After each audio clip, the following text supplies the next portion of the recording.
Family. இன்னைக்கு என்ன பார்க்க போறேன்னாக்கா ஹைடெக் ஃபேமிலி ஸ்டைலில் கார மசாலா தோசை தான் நம்ம பார்க்க போகிறோம். எங்கள் நடுவில் வந்திருக்காரு, அவருக்காக நான் செய்கிறேன். அப்படியே உங்களுக்கும் காட்டிடலாம் அப்படின்னு சொல்லிட்டு ஃபஸ்ட்டு இதுக்கு வந்துட்டு கார சட்னிக்கு ப்ரிப்பரேஷன் பார்த்துடுவோம். ஃப்ரெண்ட்ஸ், தக்காளி நான் போட்டுக்கிறேன். நெக்ஸ்ட்டு வெங்காயம் போட்டுக்கிறேன். கொஞ்சமாக இந்த அளவுக்கு வெங்காயம் இருந்துச்சுனாக்கா போதும். நெக்ஸ்ட்டு இஞ்சி, நெக்ஸ்ட்டு ஒரு 4 பற்கள் பூண்டு, 4 மிளகாய் வந்துட்டு சாதாரண நம்மளுடைய மிளகாய் வற்றல், ஒரு காஷ்மீரி மிளகாய் போடுறேன். நெக்ஸ்ட்டு இந்த சட்னிக்காக நம்ம வந்துட்டு கொஞ்சமாக உப்பு சேர்த்துக்குவோம்.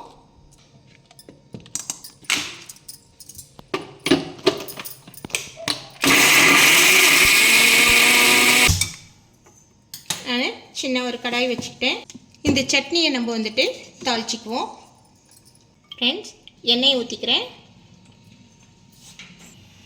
ஆயில் ஹீட் ஆகிடுச்சு. நான் இந்த சட்னியை தாளிச்சிக்கிறேன். எதுவும் போட்டு தாளிக்கணும்னு அவசியம் இல்லை, அப்படியே டைரெக்டாக போட்டுக்கோங்க.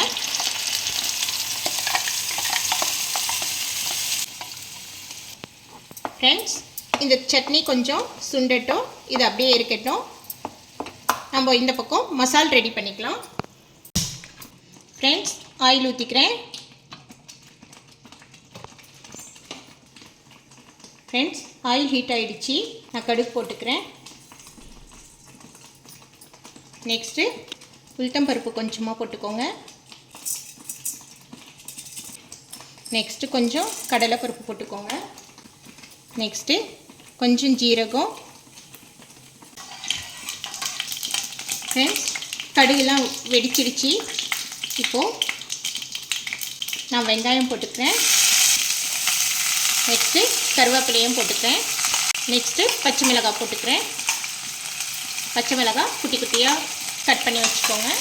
இப்போ இதையெல்லாம் சேர்த்து நல்லா வதக்குங்க. ஃப்ரெண்ட்ஸ், நல்லா வந்துட்டு வெங்காயம் இந்த அளவுக்கு நல்லா வதங்கிடுச்சு. இப்போ நான் சால்ட்டு போட்டுக்கிறேன். நம்ம மசாலுக்கு தேவையான அளவுக்கு சால்ட்டு போட்டுக்கலாம். ஃப்ரெண்ட்ஸ், இந்த அளவுக்கு வதங்கிடுச்சு.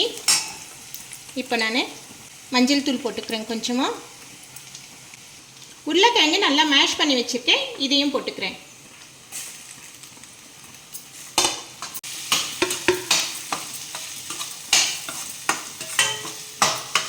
கொஞ்சமாக நான் வந்துட்டு தண்ணியை போட்டுக்கிறேன்.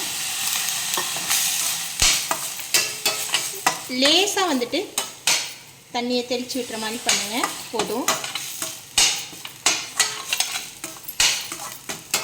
இப்போது நம்மளுடைய மசால் வந்துட்டு ரெடி ஆகிடுச்சு. இதில் நான் கொத்தமல்லி தூவி இறக்கிடுறேன். இப்போ நான் ஆஃப் பண்ணிட்டேன். இந்த மசால் ஒரு பக்கம் அப்படியே இருக்கட்டும். ஃப்ரெண்ட்ஸ், இந்த சட்னியும் வந்துட்டு ரெடி ஆகிடுச்சு. இன்னும் கொஞ்சம் வற்றணும். இதில் இருக்கிற தண்ணி எல்லாமே கொஞ்சம் தெளிக்க தான் செய்யும். ரொம்ப டேஸ்டியாக இருக்கும். கண்டிப்பாக வந்து ட்ரை பண்ணி பாருங்கள். ஃப்ரெண்ட்ஸ், இஞ்சியோடைய ஸ்மெல்லு, பூண்டோடைய ஸ்மெல்லெல்லாம் சேர்ந்து நல்லா வந்துட்டு ஃப்ளேவர் நல்லா இருக்குது. இப்போது இந்த ஸ்டேஜில் நம்ம இறக்கிடலாம். பாருங்கள், இந்தளவுக்கு வற்றினா போதும். ஏன்னா ஸ்ப்ரெட் பண்ணுறதுக்கு நம்மளுக்கு ஈஸியாக இருக்கும்.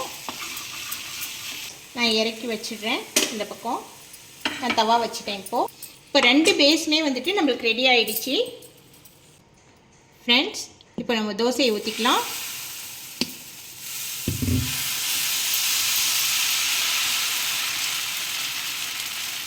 ஃப்ரெண்ட்ஸ், ஆயில் ஊற்றிக்கோங்க. திக்காக வேணும்னா நீங்கள் திக்காக போட்டுக்கலாம், இல்லை இன்னும் நைஸாக வேணும்னாலும் நைஸாக போட்டுக்கலாம் நீங்கள். இப்போது ஃபஸ்ட்டு இந்த கார சட்னி வந்துட்டு நம்ம போட்டுக்கலாம்.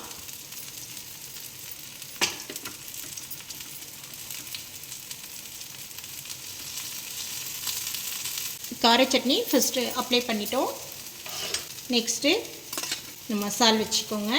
நீங்கள் மசால் வந்துட்டு பரப்பி விடணுன்னா விட்டுக்கலாம்.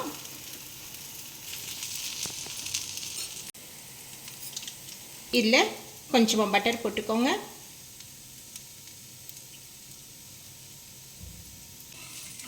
ஃப்ரெண்ட்ஸ், இப்போது நீங்கள் எந்த மாதிரி வேணாலும் நீங்கள் மடிச்சுக்கலாம். நான் வந்துட்டு இது போல் மடிச்சிருக்கேன்.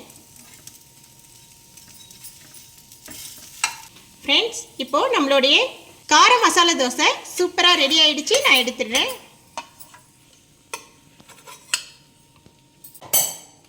ஃப்ரெண்ட்ஸ், நம்மளுடைய கார மசாலா தோசை சூப்பராக வந்துட்டு ரெடி ஆகிடுச்சு. அதோடு நான் வந்துட்டு தேங்காய் சட்னியோடு நான் வந்துட்டு சர்வ் பண்ணலாம்.